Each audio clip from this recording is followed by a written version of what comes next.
What's up, and welcome to Nighttime at the Nerd Bar, episode 103. Let's Whee! go. Should I keep saying 100 or should we just do like 103? I feel I think 100. at this point, we'll get it. At Yeah. this point, we're still teaching classes 101, 102, Ah, 103. yes. So when we get to the upper levels, when we get to the 201s, then it gets. Yes. Well, then meet your Yeah. professors. Hello, everybody. I am Carrie Lane. And I'm Katie Cullen. And we are going to be talking solo leveling, Delicious in Dungeon, anime recommendations, anime news, and a lot more.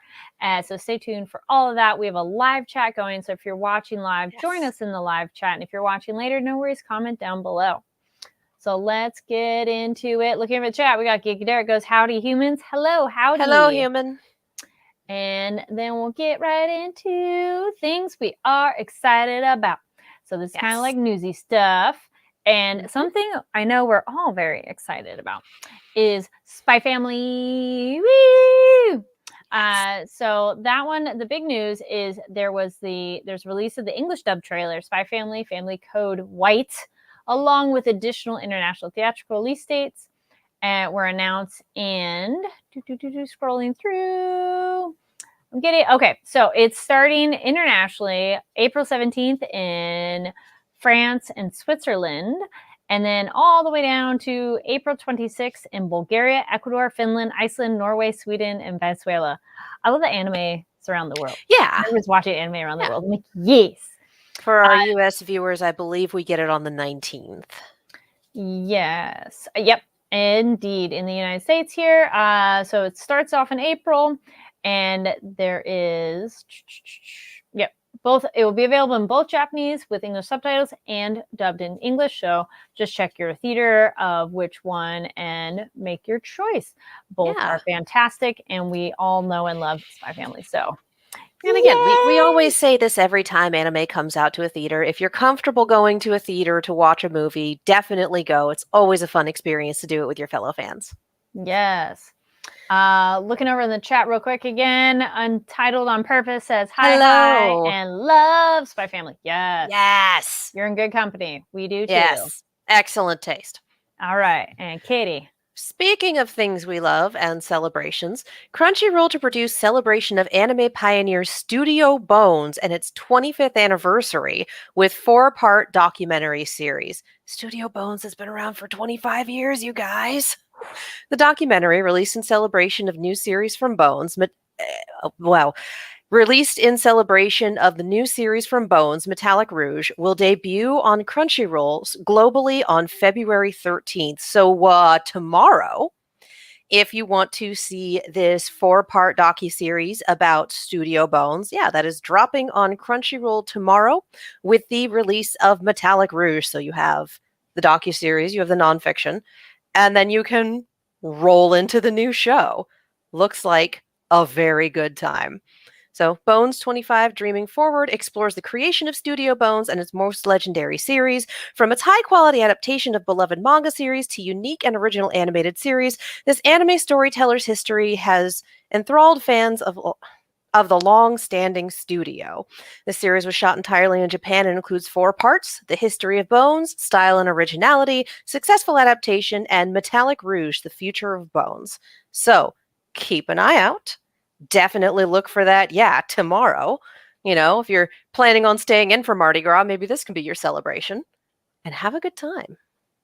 Nice. I was looking at my other co-host who was making a nest behind me. I could hear I can hear the of the blanket. Alrighty, so another piece of news that's exciting. In case you are not already following, you should be following them. 2 things on that. One, where'd it go? NTATMB is where we are over on Twitter. So go follow us. We'll post photos and further information or more news of the stuff that we cover on here. And other things you should be following: Aniplex of America and Crunchyroll, obviously. It's where we love and get a lot of our anime. So they kicked off the world tour for Demon Slayer Kimetsu no Yaiba to the Hashira training. To the Hashira training. And so that was kicked off at Regal Union Square in New York. And that was on this past Saturday. and they had a really great star-studded cast of people who were there. We have the Natsuki Hane, so the voice of Tanjiro, the voice Zenitsu, and the English voice for Zenitsu as well. Their producer, and some other ones that I'm like, oh, nice. I like when people, not necessarily anime world are included, and it's then become a cultural thing. We have the New York City ambassadors, Miko Mori, the ambassador and consul general of Japan, the deputy consul general is Kazuya Mori, and the consulate general, Tomoe Sato, and also, for American actor-wise, Channing Tatum showed up with his daughter, and they had adorable outfit themed out. And I'm like, yes, I don't know if he watches the show, but we can tell he is there to support his child's interests, which is great, and we love to see it. It's cute as hell. They're really adorable photos. Yes. Yeah. And then, like we were saying, it's great to have the respectability of cultural aspects involved with anime too. So it's like, yes. Yeah. So yeah, get ready for Demon Slayer coming your way. Yes, tickets are already available for those theatrical showings. And again, yes, repeating it, if you can see it in theaters, if you're comfortable doing it, it's always fun. Yes. Right. I think at this point we have to swap from things we're excited about to news. It's the stuff that's worth reporting that we are not quite so enthusiastic about. Yeah. So Crunchyroll has announced that the Funimation service will be ending fully, that it will be fully shut down soon. The big issue with this, aside from the fact that Crunchyroll is nearly doubling its yearly subscription from $54.99 to $99.99, is that all digital purchases made on Funimation will be lost. They're just gone. If you bought any digital episodes, digital movies, you will simply no longer have them, which not great, to put it mildly.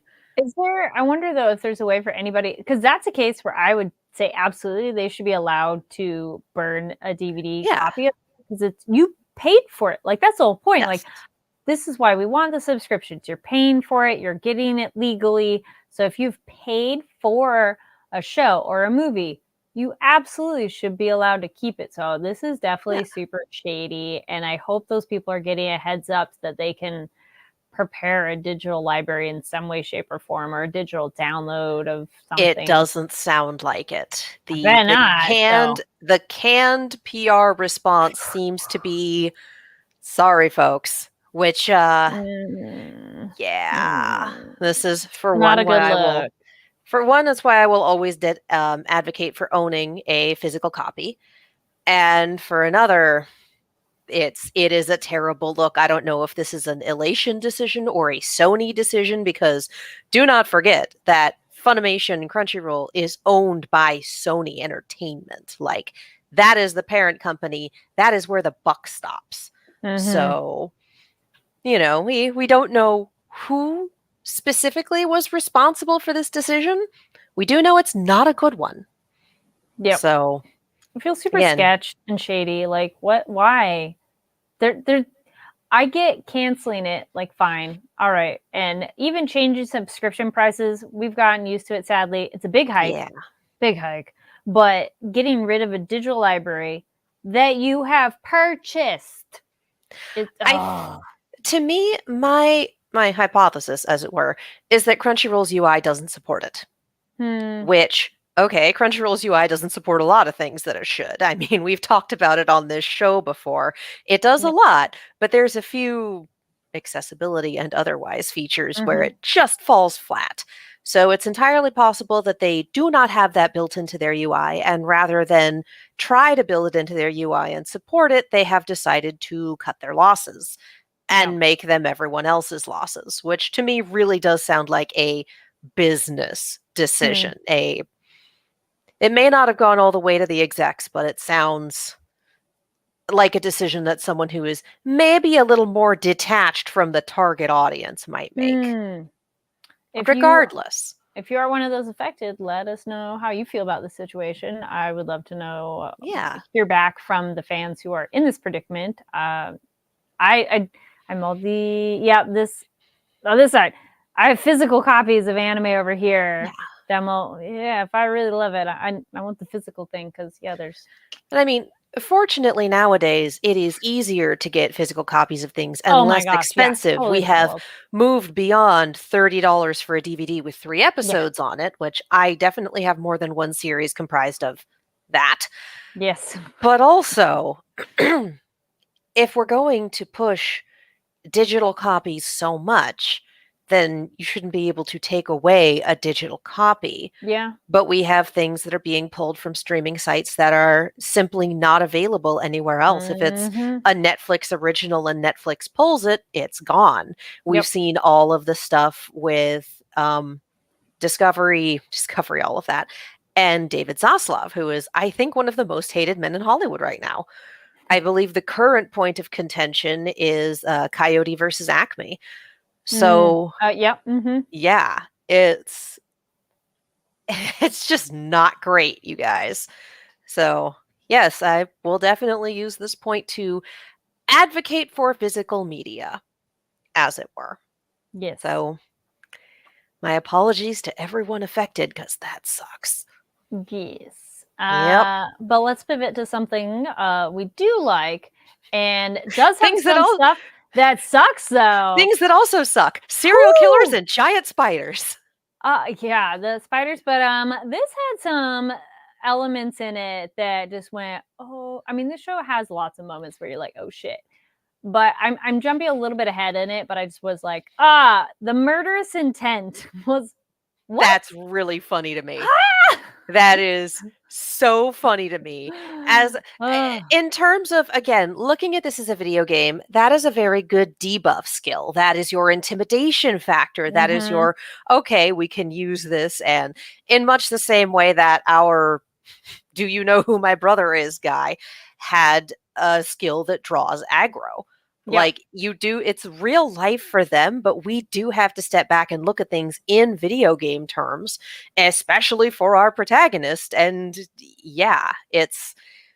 it's a crowd control skill. It is a debuff skill. It's good stuff, honestly. Like it sure is. It sure does have a fun title. Yeah, time for the shot. This shot is on fire. This particular shot is on fire. Yes, this shot is on fire. Yes.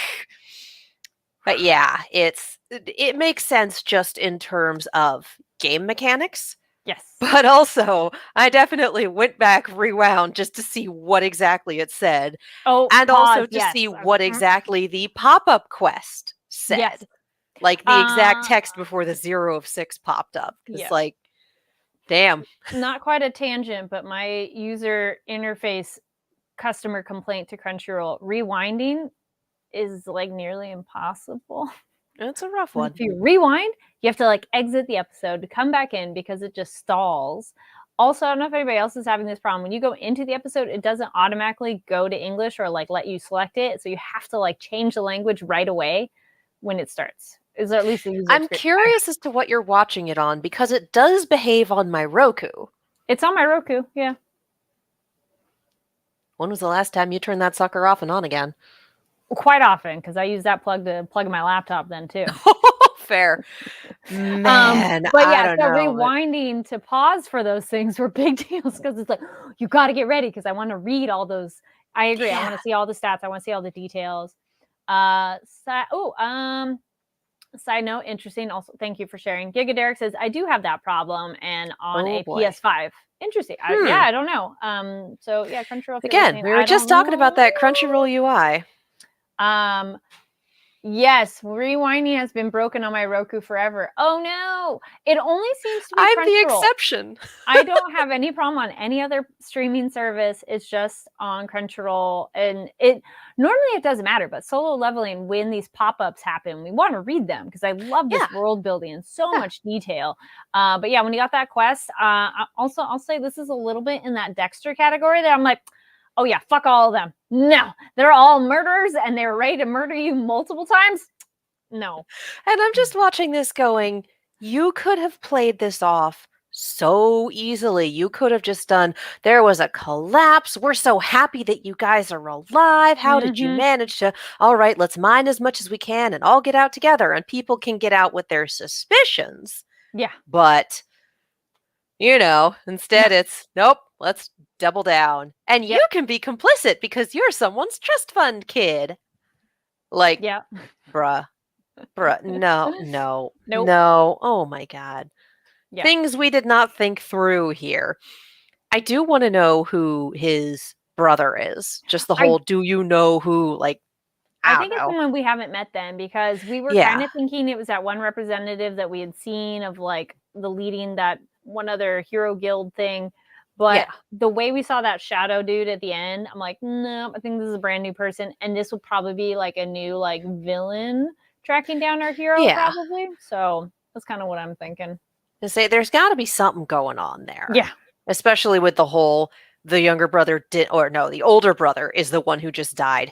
Yeah. Didn't want to hear about, like, don't bring up the younger brother. Don't. Like, well, he sure did fall back on that really fast. Like, buddy. It is so unsafe and it makes sense and awful at the same time that like we had our uh evaluation at the end essentially. Oh, they all just nobody will be oh, okay. Like no Again, yeah. sure. Because you can't No wonder investigate these people because did the that thing shit. collapsed.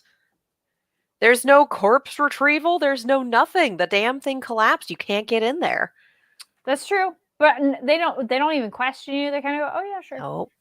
But Nope. oh, I love the assumptions. This really is that do not judge a book by its cover. To be fair, this is so rare as to be entirely unique. Oh yeah, He is but breaking all looking of at the this, known rules. So the you kid, can't really, and he has a reputation. So, like, yeah, you can't really blame them for going, this doesn't make any sense, but yeah, here's the logic I have. So here's the most logical path that it can take. I'm So, waiting for yeah, the curious person though, who's like, we're gonna get some journalist or reporter who's gonna follow him and here's figure the this thing. out. You need 3 points to make a line. Hmm. So I think we have, he survived this dungeon that was crazy, and that other people events were like, hey, Mm-hmm. this was a problem. Yeah. He was one of 2 survivors in this dungeon, despite being the only E rank in there. Mm-hmm. I'm waiting for our 3rd point. I'm Hmm. waiting for the paperwork to start coming back around. Yeah. Because God bless the rookie, whom I adore, and I hope we get to keep him. I think he's gonna stick around because I feel like that's gonna be our main dude's cover at I times. guess. Or they But might think also, like I could like, work together, but I don't know. and we also have the world building bit of, there are people who are talented enough to suppress their power level, as it were. Full DBZ, just suppress it, take the test, Yeah. get ranked lower than they are, and then surprise, I'm extremely strong. He's like, and it's Yep. mostly because they're maniacs who like to kill. So this poor kid, rocking a hard place up in here. He's so precious. Oh my God. And just the fact that he was referring to him as Eineke, that is used in that manner. It's how you would express like a Yakuza boss. Mm. So it's just very much like, okay, I'm doing my best. Yes, sir. Like, why are you calling me that? Well, I bet it makes absolute sense. That spider fight scene was pretty awesome of like Oh him my zipping God. around and everything. I did like seeing the world building that he can stock up his rewards and not use them right away because that was the cool, I have a full heal, let me use that now because Yeah. maybe we had seen a little bit, but it's nice to get that reinforced of I can just my daily quests, I can save that up, tuck it on a shelf till later.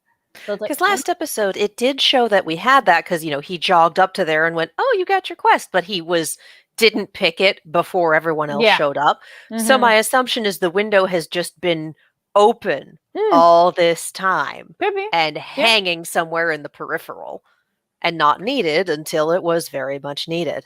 Also, the system is a more active thing too of trying to keep him alive. Yeah. And he's becoming a little more aware of, okay, it wants me alive. Technically, he pseudo died again.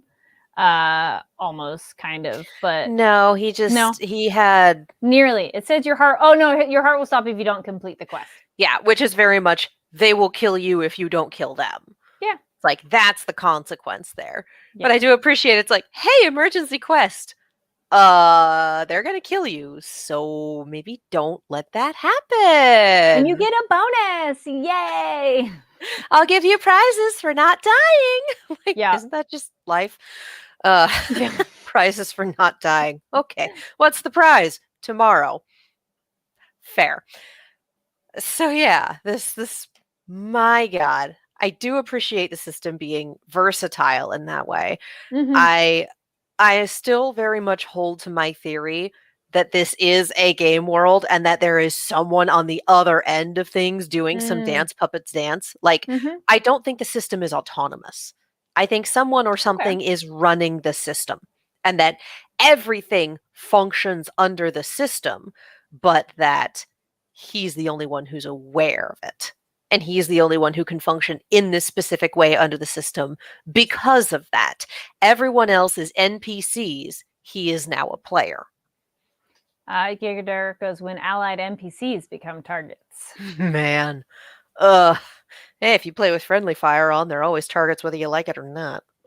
Yeah, I'm kind of curious on how active I'm getting the vibe of something watching. I don't know how active it is. Like I almost feel like scientist observation mode more.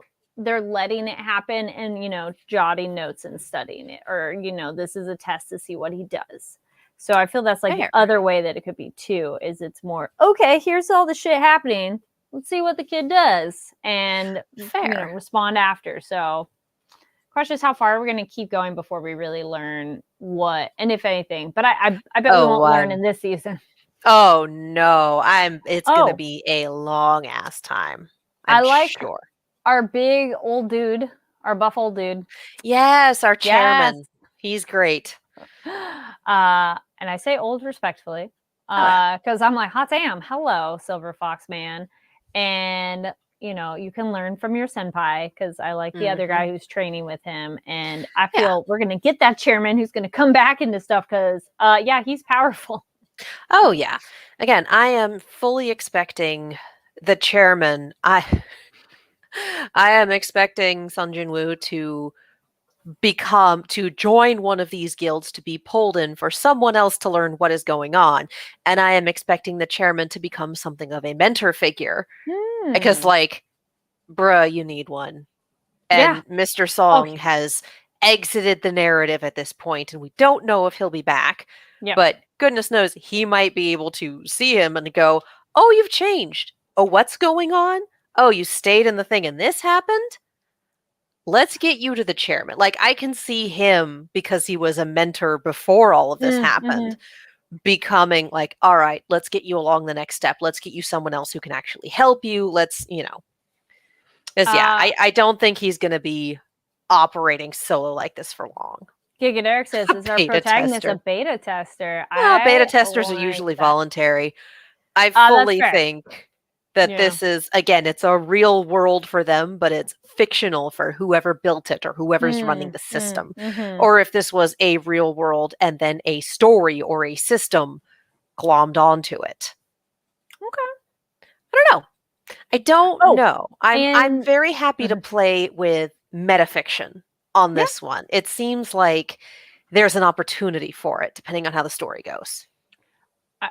I like that it's still open enough that we're not sure, but we know something's going on.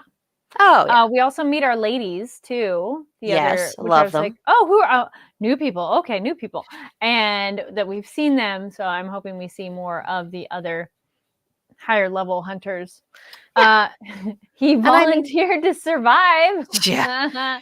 And I mean, that might have just been they might be people where, we need to keep track of them later.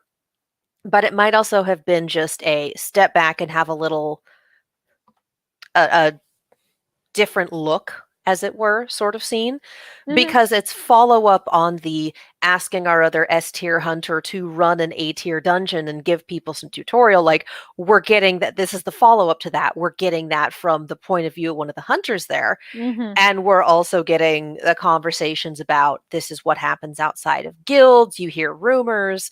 Because I was Yep. talking like, there's no way that people who continually have like their seventh and eighth people die on a team, there's no way someone on Reddit isn't compiling Yeah. this or something like that. So Yes. then talking about, yeah, strike teams with suspiciously high casualty numbers, smash cut back to, and then there's these assholes. Mhm. So I appreciate the nod to that in the world of like, yeah, no, people keep track of this stuff. Yeah, people know. This is why you don't get your dungeon placements on Craigslist. You know, Dungeon Craig. I'm sure there's Dungeon Craigslist Yeah. at this point. Yes. I'm sure that's what he was scrolling through. That there's like Yeah. an app for hunters. Yeah.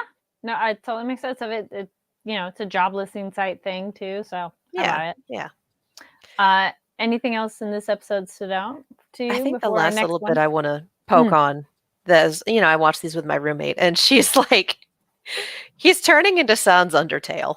Like, that's what this is. He is becoming the ridiculously hard final boss right out the gate. The blue hoodie, the glowing eyes, the absolute lack of mercy. And I'm like, okay, has anyone edited the fight scenes to Megalovania yet? Has that happened?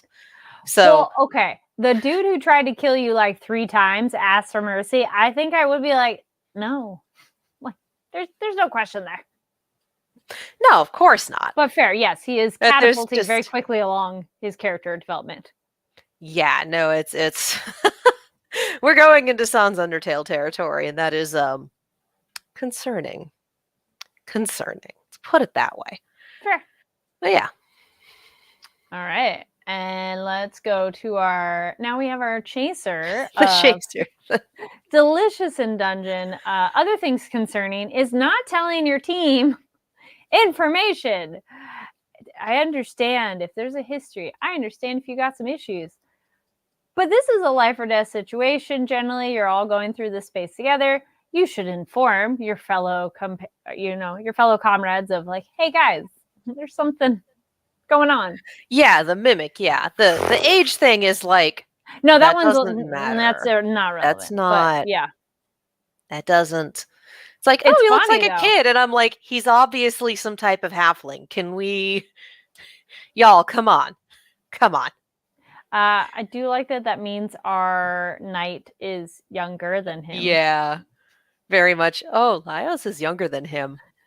Don't know by how much, but considering Sir, I'm gonna guess it's like at least 7 or 8 years. Yeah, I want to go. Kilchuck's like he said he was turning 29. Yeah, he's almost 30, and then I had blanked on our knight guy. I'm like, Laios. He's maybe like 21, 22. Maybe. Yeah. It's like, and then our he's others the leader are of this human, party. so. No, he's. And then dwarves and elves live forever. Yeah. So I do love that joke. He's like, I don't want to even talk to you all about that. Also, like, you have no idea. It's Chilchuck and the terrible, horrible, no good, very bad day. My dude is having a time. But Laios had a really bad time with the paintings, which was interesting because I'm like, it's his own fault. Oh, 100% his fault. That was an absolute waste of time. And this is where when you're watching a show or a movie and the dialogue in it keeps pace with what you're saying, so satisfying. Because they get out and I was saying, this is a waste of time. Then the teammates, this is a waste of time. Though I love the idea so much because that's something I wish I could do of like a superpower thing of like, ooh, it'd be fun to go into painting. So this doesn't really look that fun. And I was waiting for someone to cut the cord. So I'm like, are they not aware of the cord? Can they not see it? Because it did get dangerous though towards the end. And this also looked like history of what is happening. Yeah. And I felt like he's just not aware enough. Laios is too hyperactive. Yeah. My theory on that, like, it could just be its own little thing, but my theory is this is part of the history of the dungeon itself. 100% agree. Yeah. Yep. Because I'm also looking at this elf and going, you're in the opening. You are in the opening.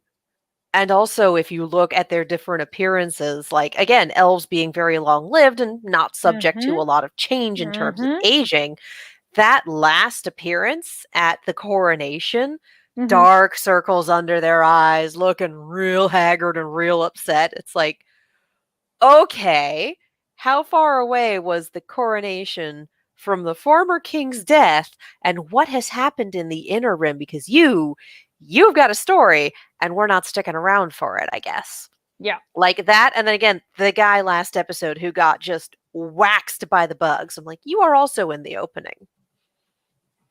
You're I coming back. You gotta be. You're in the opening. We hope so. I don't know. We've had other people die in other openings though too. That's true, but death is such a revolving door in this show. Yes, and I think they're gonna come back to it, and I feel it's gonna casually come out in a conversation because he kinda mentioned it to the team, Yeah, but it feels like this is important information to their dungeon exploring of, "Oh, you've got a little history of what's going on." I feel there's clues in there. yeah, Like, this is exploring a game where you're checking every nook and cranny of, "Do I need to click on something or not?" And he just exactly. walked right by it. Like, "Ah!" Yeah, no, again, it's its own narrative regardless, but I Yes. really do think, like, included in something like this, and the fact that it is an overarching narrative and not just painting, painting, painting, scene, scene, scene, Yep. I do think it is important to the dungeon itself, to Yes. potentially to who the mad mage might be. Like, Mhm. I feel like Mhm. there's something going on in there, and it's not just this is a completely divorced narrative. Mhm. I'm with you. I'm not feeling that. Yes. Yeah. Uh, and I definitely want the giant crab. Uh, Mimics being crabs. I'm so used to D&D mimics where the mhm. entire body is like if you've seen pictures of mimics, they tend to look like chests and Yeah. you the It's just like the their tongue that comes out, right? Most oh, times? it's teeth, it's tongue, it's a Okay. throat, Oh, okay. it's less More. hermit crab in a place and more Hmm. the entire everything is the mimic. Hmm. Because this, So the how do you mimic feel struck about me as these? more of like a hermit crab. Oh, I like it. I like the interpretation. I think it's funny. I like the hermit crab vibe too Yeah. of it makes I mean both work. They're just different. I feel like they're different species of mimics, because one makes sense of its body is the camouflage, and then the other ones are it's taken up residence in a space like a hermit Yeah. crab. Yeah. Well, the ones in Dungeon Meshi, like it may well be the whole body is the camouflage there as Yeah. well. It just expresses it differently. Because then the whole bit with the coin bugs, I love that so much. That was wonderfully disgusting and absolutely makes sense of yes, they would lay their eggs, it eats them, and that's how they grow. Yeah, Okay. And then it looks like a chest. that happens to bugs in nature. Oh, there Yeah. are multiple different kinds of bugs where like that is how it do. Yes. Um, yeah, and again watching these with my roommate, and she pointed out like, yeah, it's an ecosystem of things that look like other things, eating things that look like other things. I'm like, that I appreciate. It That's is. fun. It is. I like it. I And feel for Chill Chuck. oh Just my gosh. trying to be like, I Just get trying. not wanting to deal with the mimic. I get Yeah. having and then there's this asshole towards one specific type of monster, especially when you are the party rogue and responsible for dealing with traps and chests and Mhm. anything that could possibly have a lock or a trick to it. Like, Mhm. I definitely get that. And I also get the like, oh, well, Marcel will notice. No, she's back asleep. Like Though him I like she preparing for the worst. apologized. She Yeah. apologized of like, "Is my bad. I am so sorry I fell asleep." So, she owned up to Well, her him mistake. preparing for the worst, but her Oh, also going, he hasn't come back yet, and getting everyone else up like, no, we need to yeah. go find him. So, still doing the responsible thing, just like, Mhm. hey, Just a hair delay, but yeah, thankfully it worked out fine, and yeah. oh, and she was helping him sew up the scarf as well, Mm-hmm. which was cute. Mm-hmm. Yeah, no, it's just it is sweet. It is Chill Chuck and the terrible, horrible, no good, very bad day, but it is sweet. Yes. I think that's kind of the main things on that one. the Trigger Sakuga was something else in the latter half of this episode. They went for it. Yes. It was exciting too. I did like the mimic chasing him around and everything, and that just looked great and it was fun and exciting. Also Elf losing temper was when you really got this is Trigger. This is Studio Trigger. Let's go. Yeah. Something about the close-up on the eye. They're always really good at that, like, ooh, something about to happen. Mm-hmm. So yeah, we appreciate a good Studio Trigger Sakuga. Indeed. If there are any moments that stood out to any of you watching, let us know in the comments down below on these episodes. No going ahead, please. So pretty much just what we've talked about. Thank you. And now let's get into some stuff you should check out. Anything you've been watching, reading, games, and I'm like, oh yes. Well, one will be tied into the end as well, but when we do our other plugs. But 2 movies coming out, either they're out now or very soon, but it's in the description. For one, Calamity Jane. It is a new Western. It has the big reason that I was excited about it. It has Tim Rozon from Wynonna Earp. So if you are a Wynonna Earp fan, our Doc Holliday is back, and Wynonna Earp is coming back for a 90-minute special. So woohoo! Nice. But yeah, go check that out. We have an interview with him about working on Calamity Jane, and that is a fun Western. Just lead female character kicking butt, and more on, good people can do bad things, but they're not a lost cause.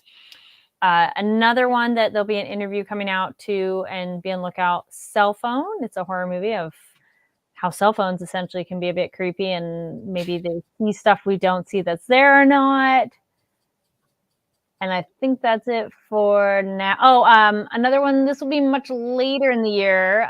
Stay tuned for this upcoming interview, is Queen of Bones. It's a Depression-era folktale film. Fun. So they don't have a release date yet, but stay tuned for an interview on that. So yeah, mine were, I was excited to watch things to give you all interviews, so at least you can watch the interview in the interim before the film's out. There you go. And what about you?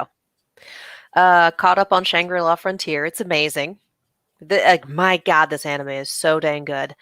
Started watching Bofuri season 2 because I forgot there was a season 2, so hopped into that. I've been laid up all this week, so it's been a lot of media consumption. Yep.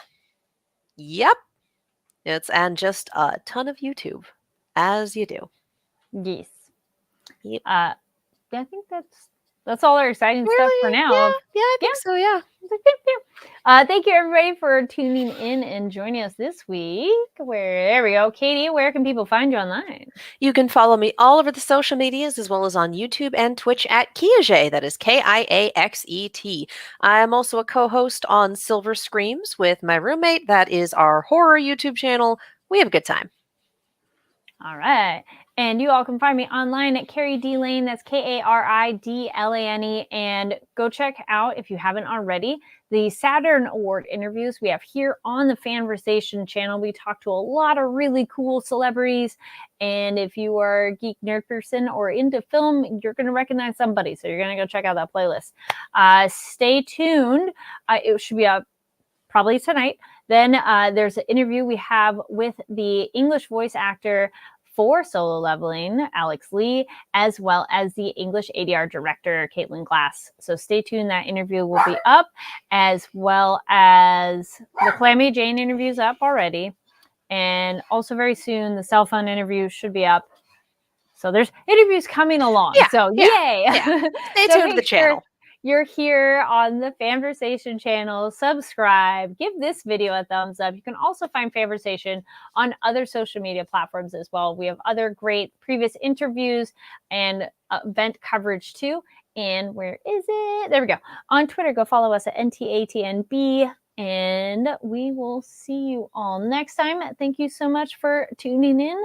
And until next time, bye. Bye.